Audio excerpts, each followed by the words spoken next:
Hello students, I hope you all are fine. In the last class, we studied about the different planets and their movement around the sun. We saw how planets are divided into two groups, primary planets and dwarf planets. Primary planets are big in size, whereas dwarf planets are comparatively small in size. We saw how planets move on a particular path around the sun, and these definite paths are called orbits. Right. So today we are going to learn more about our solar system and our galaxy. Now, before I start explaining the other bodies, heavenly bodies found in the space in the universe, I just want you to have the basic idea of this natural phenomenon called gravity. Every object, every body in the universe has a force called gravity, with the help of which one body moves towards the other. Similarly, our planet Earth has a huge amount of gravitational force. This can be seen in examples like when you jump. Yes, when you jump up high, you naturally come down towards the floor or ground, right? Yes. Similarly, when leaves fall from trees, they always fall down towards the earth. Yes. When you throw a ball up in the air, it is going to come down after some time. All of this happens because of gravity. Earth's gravity pulls every body, every object towards it. So, what is gravity? It is the phenomenon by which objects or bodies are pulled towards one another. So, now what is phenomenon? A phenomenon is a fact or an event whose occurrence cannot be explained. There is no scientific reason to prove that why this event or this action is taking place, but it is happening and people have observed it through many years. That is why it is called a phenomenon. Okay, now gravity is of two types: strong gravitational force and weak gravitational force. And Earth's gravitational force is so strong that we are actually not able to experience the other gravitational forces around us. And just like the Earth, other bodies in space also have their own gravitational force. For example, the sun. The sun also has its own gravity, its own gravitational force. So, all the other planets and other astronomical bodies that move towards the sun or around the sun because of its gravitational force comes under our solar system. So, what is a solar system? Solar means sun. Okay, and solar system consists of sun and everything that orbits or travels around the sun.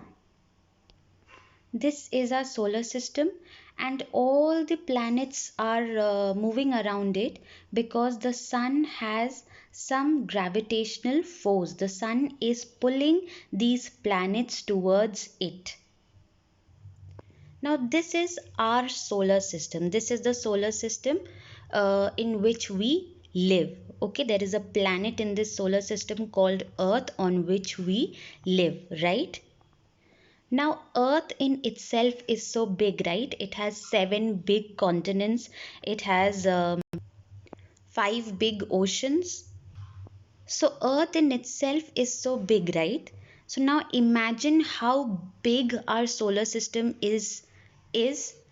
Imagine how big our sun is, and Do you know, children, that the universe is so big that till date the scientists have found 500 such solar systems in the universe, in our galaxy.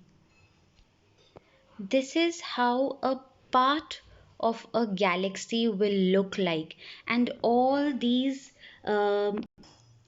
yellow balls that you see, small or big, okay, in the center of these circles, these are representing the sun. Okay, can you see all these bright yellow balls in the middle of these circles? These circles are showing orbits of different planets. So till now we have found, our scientists have found 500 different solar systems, and all this is just a very tiny small part of our galaxy. So what is a galaxy? A galaxy is a collection of stars and planets.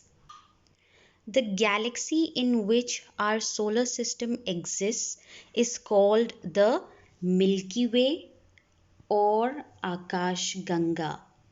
Akash Ganga is usually used in Hindi. In English, we call it the Milky Way. And this is what our galaxy looks like, a cloud of spirals. And the big solar system in which we live, that consists of a sun and the 13 planets. Yes, that big solar system is one tiny point over here. So can you imagine how big and how vast our universe is? And this is just one galaxy, children.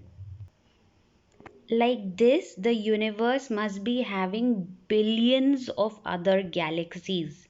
And in this galaxy only, we have found 500 different solar system. Okay. Now also there must be many, many to discover. So can you imagine how magnificent, magical, and fascinating our universe is? To exactly make you understand how small we are, this is a picture that shows the size of different planets in front of our sun. So this is our sun. It is such a big ball, and in front of our sun here is earth, this tiny ant like structure, not even the size of an ant for that matter, like a full stop, right? That is the size of earth in front of the sun. And here the sun is a small point. So now maybe you will get a clear picture of how big the universe is and how small, how tiny we actually are. We are not even the size of a dust particle if we compare our size in front of the universe. Now we come to stars. When you look at the night sky, those tiny twinkling dot like structures that you see are called stars.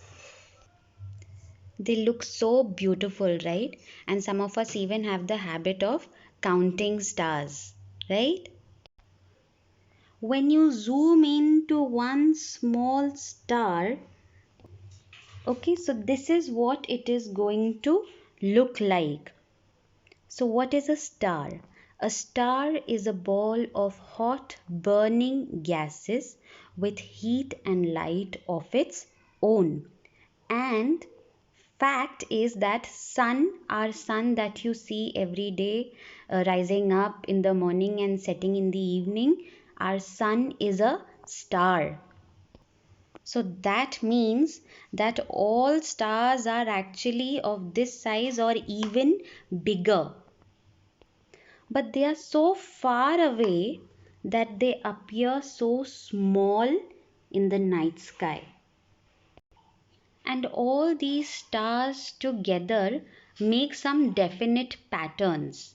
They are called constellations. What are they called? Constellations.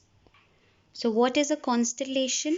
When a group of stars form a definite shape or pattern, it is called a constellation. Some examples of constellation are here. Can you see these stars? These blue stars, they are forming a pattern, a definite pattern which appears in the night sky every day.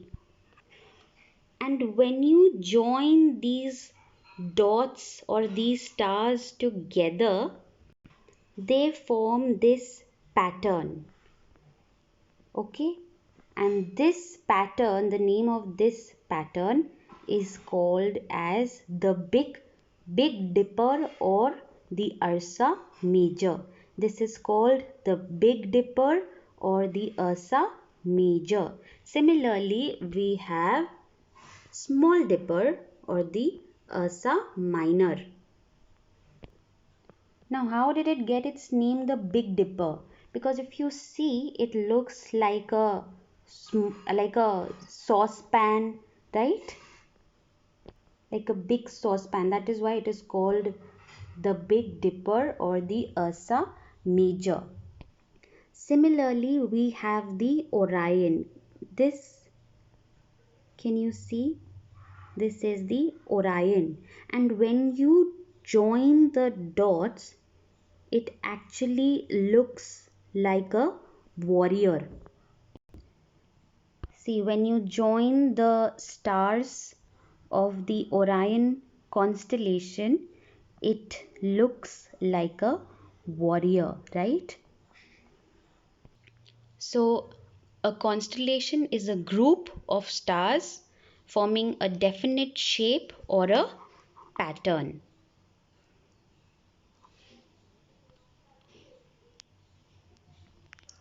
Now we come to satellites. So, what are satellites? Satellite is an object or body that moves around a planet. Just like how planets move around the sun, the satellite will move around a planet. A satellite has no light of its own. It reflects the light of the sun. There are two types of satellites, man-made satellite and natural satellite. Now, the moon is a natural satellite, and this is how we are able to see the moon. It does not have its own light, right? Because satellites don't have their own light, they reflect the light of the sun. So, light from the sun reaches and falls on the moon, right? And that is why we are able to see the moon. Clear? So satellites don't have light of their own, and they reflect the light of the sun. And just like the moon, our scientists have made man-made satellites or artificial satellites that move around different planets. These satellites take pictures, okay, of planets from different angles, and this is how we are able to know more and more about the different planets surrounding Earth, okay, the different planets in our solar system. The man-made satellites or the artificial satellites move around and help us in the study of different planets to know more and more about them. And with that, we finish with our first chapter, that is the sun and its family. I hope you have understood the chapter well. If not, go through the videos again and again, and in case you find yourself stuck somewhere, or you're not able to understand a particular topic, please do not hesitate to ask. I will explain it to you again and will try to simplify it for you as much as possible. Thank you.